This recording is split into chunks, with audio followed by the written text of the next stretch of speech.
उपहार वितरण कार्यक्रम है, उसकी प्रशंसा करता हूँ, सराहना करता हूँ और स्नेह को और लायंस क्लब से संबंधित सभी महानुभावों को बधाई देता हूँ, शुभकामनाएं देता हूँ।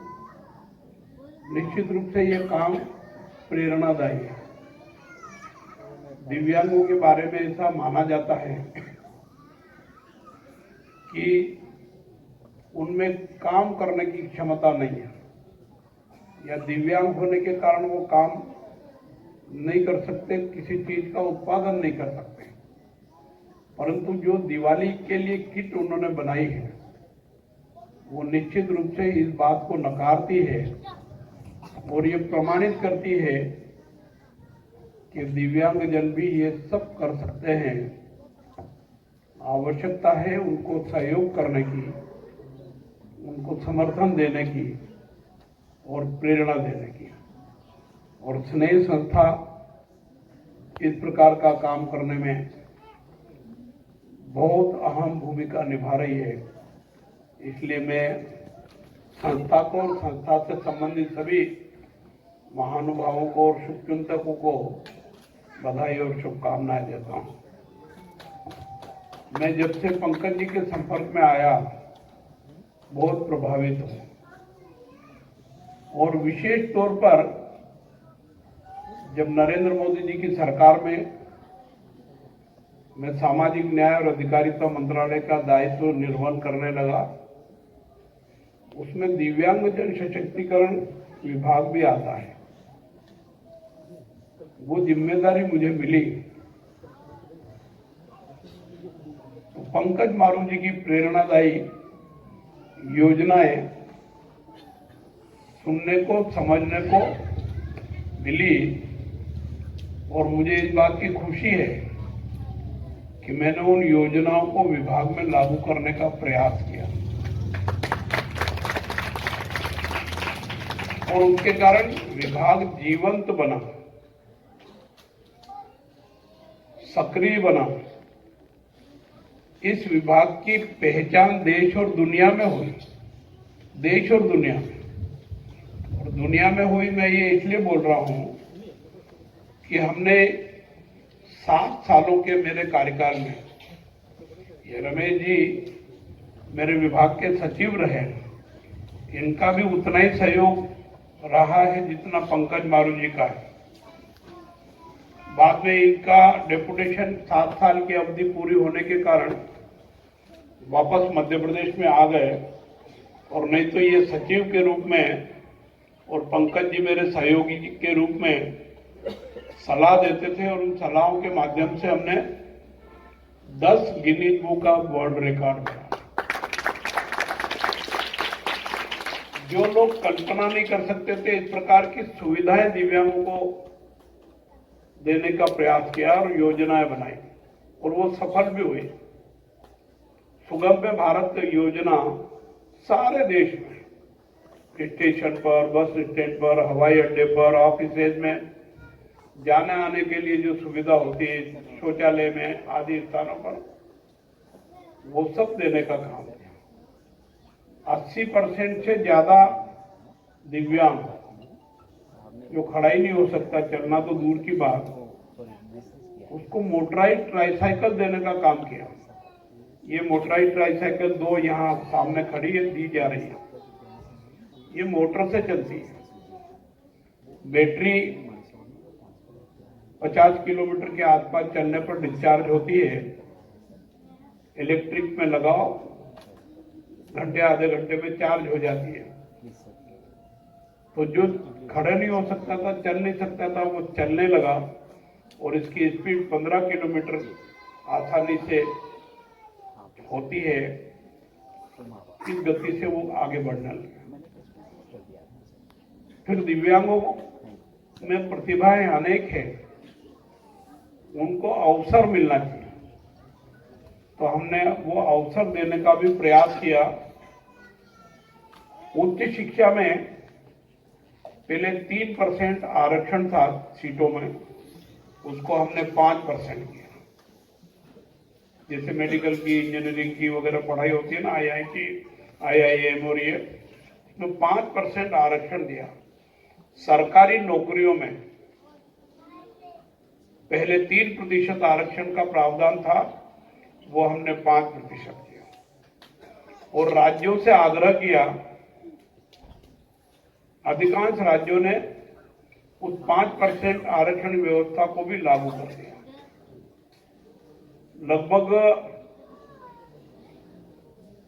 हजारों की संख्या में 20 लाख के आसपास कैंप आयोजित किए और बहुत बड़ी संख्या में दिव्यांगों को उनकी आवश्यकता अनुसार सामग्री उपलब्ध कराई। अब उन सामग्रियों के नाम में गिनाऊंगा तो बहुत टाइम लगेगा, उसमें से कुछ तो आप यहां देख रहे हैं।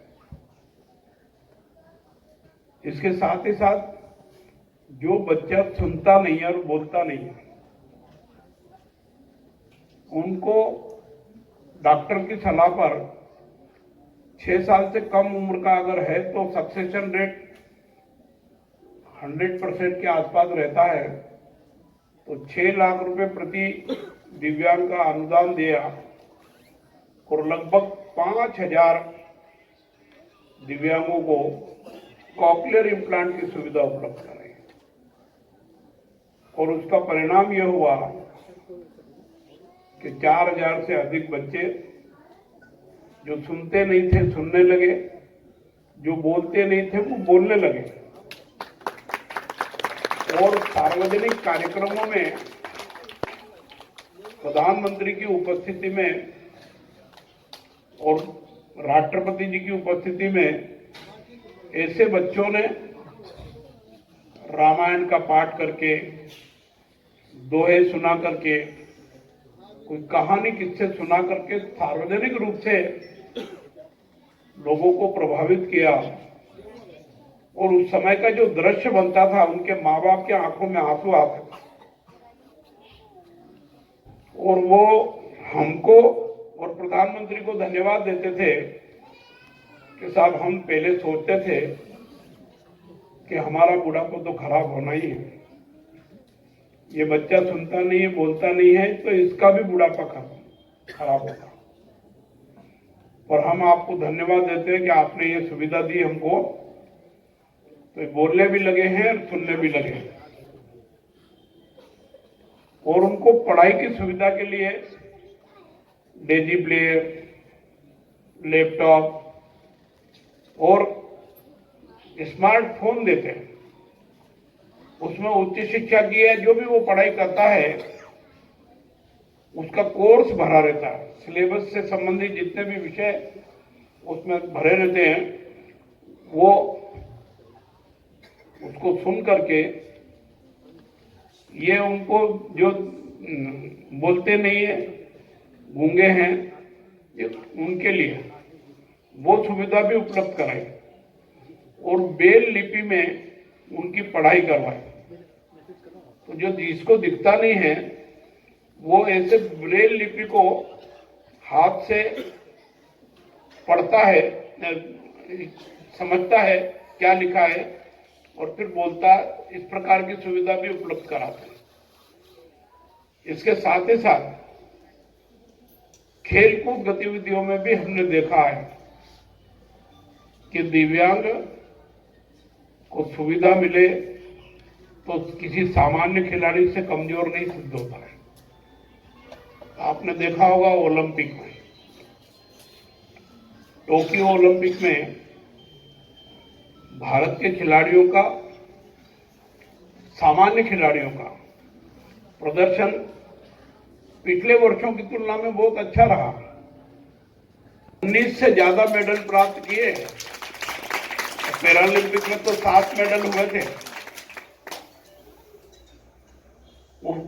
उस पैरालंपिक से यह सिद्ध हो गया कि दिव्यांग भी खेलकूद गतिविधियों में कमजोर नहीं है, पीछे नहीं है। उनको सुविधा मिले तो वो भी उत्कृष्ट प्रदर्शन करते हैं। ये सोच करके हमने ग्वालियर में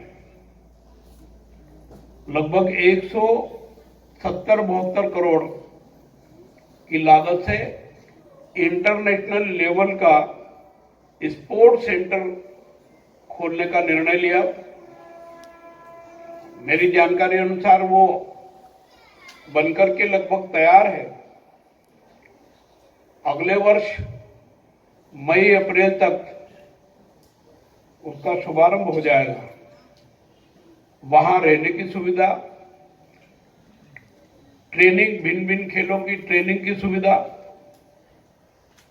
और बाकी जो आवश्यक वस्तुएं हैं वहां सब प्रकार के उपकरण मिलेंगे। फिर मानसिक दिव्यांग,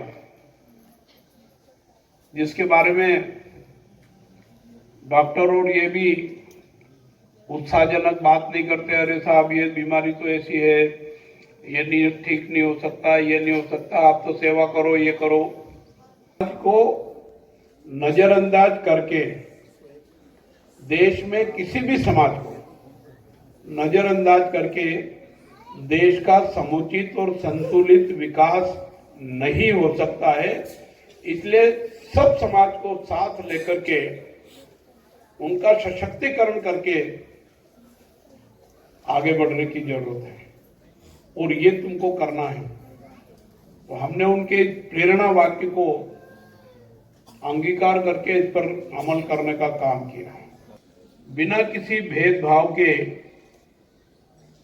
सेवा करो। देखो, देश देखते ही देखते विकसित राष्ट्र बनेगा और इतना ही नहीं तो भारत दुनिया का सिरमौर देश बनेगा। और अपनी संस्कृति तो ऐसी है, सर्वे भवन्तु सुखिना सर्वे सन्तु निरामया। सब सुखी हो और सब निरोगी हो, तो ये कैसे होगा? परस्पर हम सबको एक दूसरे का इस सिद्धांत के आधार पर काम करके आगे बढ़ने का प्रयास करना पड़ेगा, तभी जाकर के ये सफलताएं प्राप्त होगी, मिलेगी, अध्यात्म की प्रेरणा मिलेगी। जागो, आगे बढ़ो, सफलता प्राप्त करो, इस बात की भी प्रेरणा मिलेगी, ऐसा मेरा विश्वास है। धन्यवाद।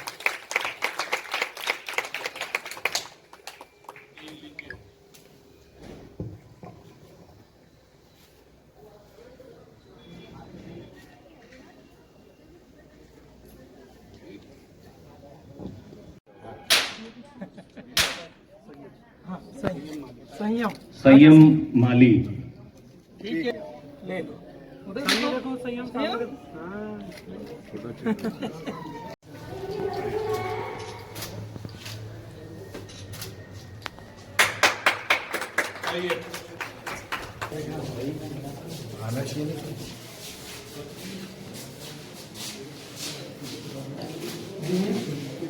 हाँ, ये एक्चुअली दोनों के काम आएगा। मतलब हमारे जो टीचर्स बनेंगे BEd, diploma in special education, वो